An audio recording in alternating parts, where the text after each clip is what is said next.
What's up, everyone? Welcome back to another episode of Kevin Prolix TV, and boy, do I got one for you. Before we go on, make sure you like, comment, subscribe, and share. Hit the description box and super chat me with your thoughts, and here we go. Defensive fiance. I am 40 female, been with 42 male fiance for 2.5 years. We broke up briefly for 1 year because I was concerned about his drinking. He's had 2 DUIs and other alcohol-related issues in the past, and his defensiveness. We got back together because he promised he wouldn't drink and that he was working on communication. Well, he started drinking again, mostly moderately. He drinks all day, every day on vacation. It's exhausting, but it mostly sucks that he's made promises that he didn't keep. All right, so where are the consequences? The defensiveness hasn't improved either. Here is a small example that happened today.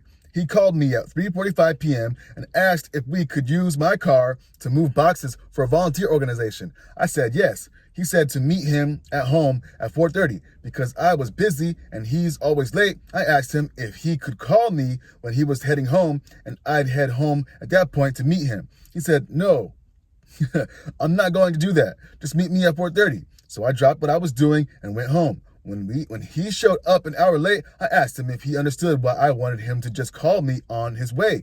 He got defensive and said I was tripping and he didn't care what I was doing and that I'm rude for bringing it up after his long day. Then he left the house and volunteered without me. Is this behavior concerning as it feels? I've started to feel shaky when I bring up something he's done that affects me. Yes, this is the problem. Why are you still with him? Come on, man. Anyway, let's see some comments. Yes, you made a boundary, and now it's your job to enforce it. Bingo. Consequences. Another person. I think you already know what the problem is, but you're trying to still figure it out because you love this person and want a future with them. Have you acknowledged what's really going on and take that information in? This man is an alcoholic. Alcoholism is a nasty disease that's destroyed many families. It's also not something you can get involved with, which is why you absolutely had to seek support. Another person. He is still drinking and sounds miserable. Another person. Come on. 2 DUIs and other alcohol-related issues at 42. This is who he is, a drunk. Ask me how I know. Divorced one after 20 years. He lied and said he stopped drinking with me.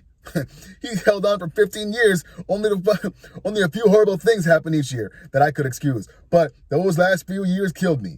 Don't be like me. Another person says, are you so unhappy with yourself that you would accept a man like this in your life at your age? Bingo. You have no other options? Another person says, this is where you should have broken up. Don't waste time anymore.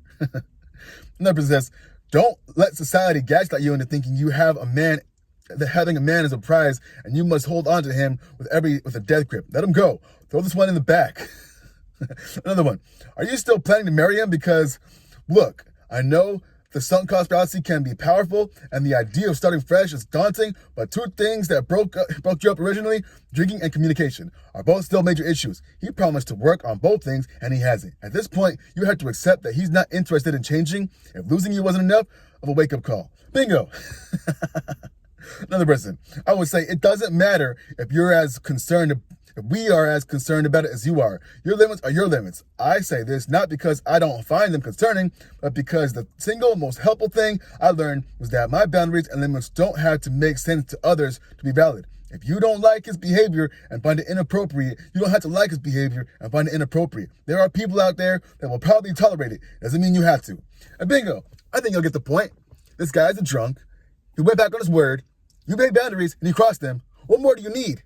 Anyway, this has been another episode of Kevin Prolix TV. Make sure you like, comment, subscribe, and share. Let your thoughts know down below. And if you want me to read your thoughts, super chat me in the description box. Anyway, I'll catch you on the next one. Peace.